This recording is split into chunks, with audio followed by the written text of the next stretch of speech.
Hello guys and welcome to my YouTube channel SivaTube. Hope you all are fine and healthy and working safely from home. So today we will discuss about one real-time problem. So first we will discuss about the problem and then we will move to the solution. So before moving to the solution and the problem, I hope you guys know the JPA, Java Persistent API. So the problem is, suppose we have one table. So this is the country, city and the country language table. So suppose we have one table and we are having more than 90 or more than 80 or 90 columns. So to write all these and mapping to the Java entity, we are again going to write all these fields to our Java application in Java class. Like I can show you, this is one customer. So this is customer entity and we are having only 1 2 3 4 5 and 6 columns are in our database. So writing this one is very easy, like you can write up to 10 to 20 columns, that is fine. But having more than 80 90 100 plus like properties or the fields, then writing manually it is little bit difficult. So this is the problem, like creating the entity for more than 80 to 90 columns, that is bit difficult. So today I will show you how we can generate our this entity class directly through the database. So first you need to have a JPA support, like JPA project support in your Eclipse. So what we can do is just click over new JPA project.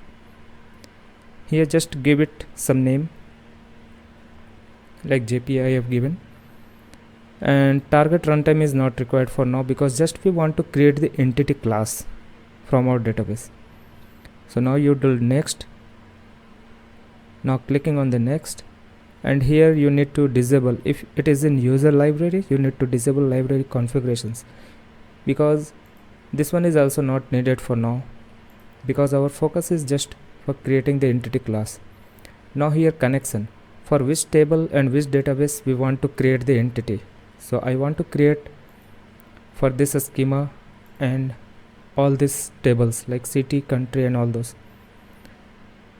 So now we will add the connection. So for adding the connection, just whatever the database you are using, just click over there. I am using MySQL. Now here you can provide your credentials and the URL and the database name. If you don't see this dialog box, then you can click here the plus symbol and add your driver. Like by clicking here you can see jar list. Here you are seeing this one. So you need to remove the jar and you need to add the jar of your MySQL or whatever the database you are using. The connector you need to add here and then click OK. It will take you to this dialog box. Now we will test the connection if it is success or not. So why it is failing? Because the database which I have provided, that is incorrect database. So let me change the name. So which database we are using? WORLD world. Here also we can change the name world. Okay, now test the connection. Ping success. Okay, now next finish. So now we can finish this one. Okay, no need of perspective. So here you can see the JPA project is created. Okay, now you can do the right click, new, and JPA entities from tables. Here you can see the 3 tables for that specific schema. So here you can see the 3 tables are there for this world. We are connected through, you can see here,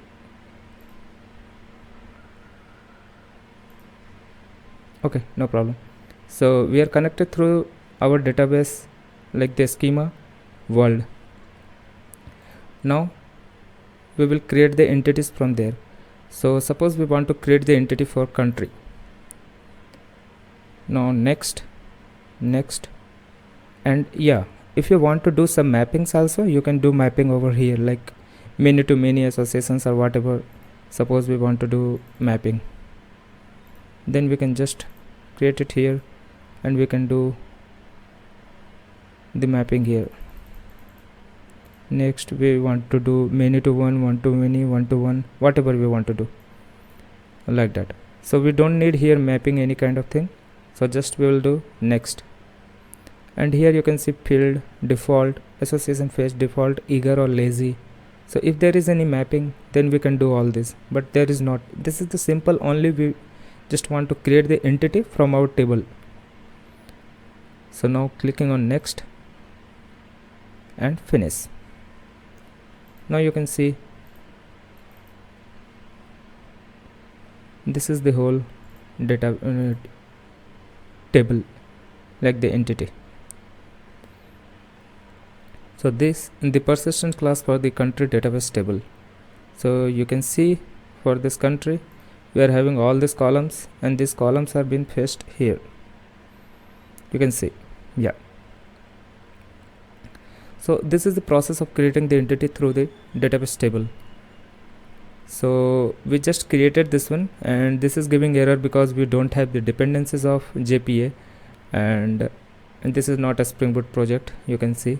So just we can do, just copy this one and you can paste it into your Spring Boot application. Just I will paste it here, it will not give any exception, any error. You can see here we are not getting any exception, any error, right? Okay, so this is the whole scenario, like we can create the entity through the our database tables.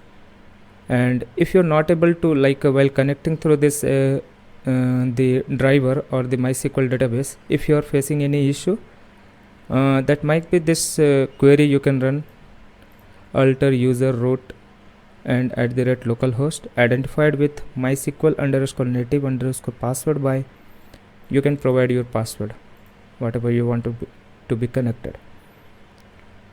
So hope you like this video and you understand the concept, like in the real time, if we are having more than 80 to 90 or more than, suppose the columns which you are not able to create manually, the number of that columns are there, and if you are not able to create manually, then you can follow this process. Hope you understand it. If you have any more problem, if you have any questions, then you can comment it. And if you like this video, then please share and do subscribe to our channel. Thanks for watching this video. Have a nice day.